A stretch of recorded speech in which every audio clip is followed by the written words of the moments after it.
আসসালামু আলাইকুম। ওয়ালাইকুম সালাম। কেমন আছেন? আলহামদুলিল্লাহ ভালো আছি। তুমি কেমন আছো? আপনি তো অনেক বছর যাবত এখানে আছেন না? জি। বিদেশে। অনেক বছর হলো। ৭ বছর। ৭ বছর। আচ্ছা এই ঈদ আসতেছে আর ১০ দিন পরে বা ৯ দিন পরে আমাদের ঈদ, হ্যাঁ? ইনশাআল্লাহ। ঈদের কি কেনাকাটা করলেন? আমরা প্রবাসী। আমাদের ইনকাম অনেক।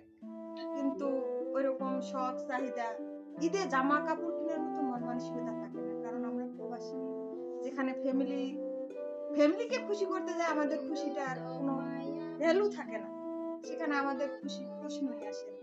বুঝতে পারছো? আর মেইন কথা হলো যে ঈদ হলো পরিবার নিয়ে, ফ্যামিলি নিয়ে। প্রবাস জীবনে ঈদ কখনোই হয় না। এটা যতই যে যাই বলুক না কেন সম্ভব না। ইচ্ছা হইলেও কিনা যায় না। ইচ্ছা হলে আনন্দটা ভাগাভাগি করা যায় না। Just it. আপনার এই কথার মাধ্যমে বোঝা গেল যে আসলে মনের ভিতরে অনেকটা দুঃখ বা কষ্ট, আক্ষেপ এমন কিছুটা প্রবাস প্রবাস জীবনে আজ ৭ বছর। মেবি অনেকগুলো ঈদ চলে গেছে। এরকম কোনরকম কিছু হয় নাই। আর কষ্ট প্রবাসী মানেই কষ্ট। প্রবাস জীবন মানেই কষ্ট। এটাই হলো মেইন কথা। ঠিক আছে? প্রবাস